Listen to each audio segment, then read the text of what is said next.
As we know, the welding is done to provide permanent joints, and the strength of the joints should be equal or greater than the parent metal. The filler material should be base metal or the combination of base metal and filler material. That is why it is called metallurgical fusion process. The welding process is mainly classified according to source of heat input and types of joint.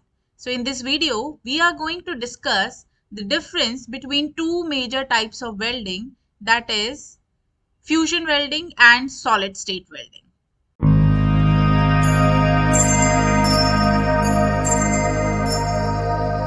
So hello everyone, welcome to Course Creel. Now let us discuss the difference between fusion welding and solid state welding. So fusion welding require application of heat, but it do not require application of pressure. It involves melting of the base metal prior to the formation of weld with or without application of filler material. The filler material can be consumable or non-consumable type electrode or wire feed.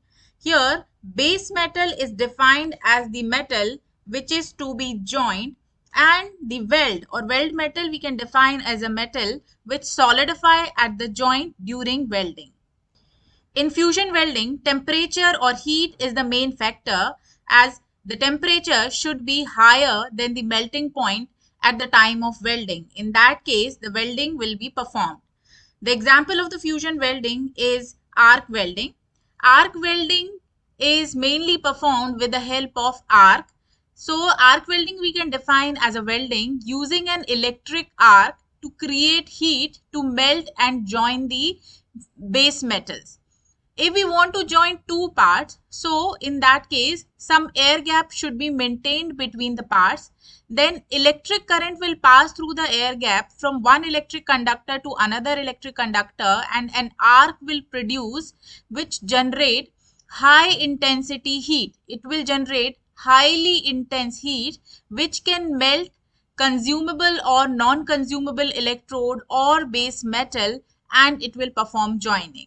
So here, melting point is the main factor. The temperature should be greater than the melting point. In that case only the electrode, consumable or non-consumable electrode or the base metal will melt and the welding will be performed. Now coming to the solid state welding, so it requires application of pressure and heat both. The pressure is the main factor here which used to join the base metal.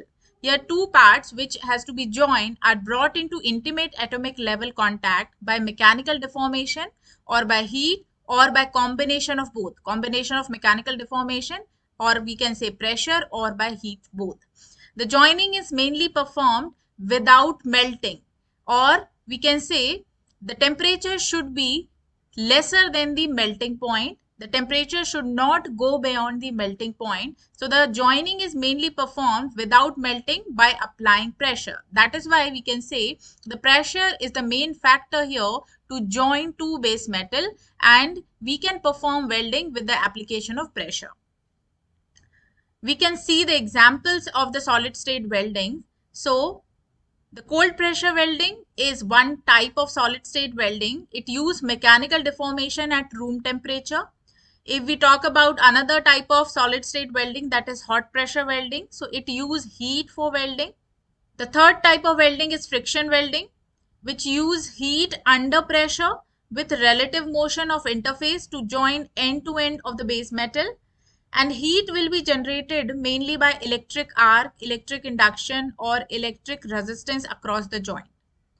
The next type of solid state welding is diffusion welding, which use heat with less deformation. Here duration of the heat will be selected to allow atomic diffusion across the interface. So these are the examples of solid state welding. So the basic difference between the fusion welding and solid state welding is, in fusion welding, the temperature is the main factor. The temperature should be greater than the melting point. So melting is the main concern here for the welding.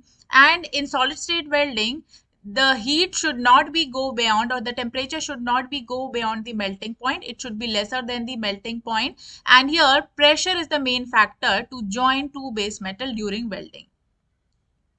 So this is the basic difference between the fusion welding and solid state welding. Hope this information is beneficial for you and you are getting enough information. If you like the video, press the like button. If you have not subscribed the channel, you can subscribe it by clicking on subscribe button, and you can click on bell icon and select all, so you will get all the notification related to the activities of channel. So thank you so much for watching this video. See you in next class.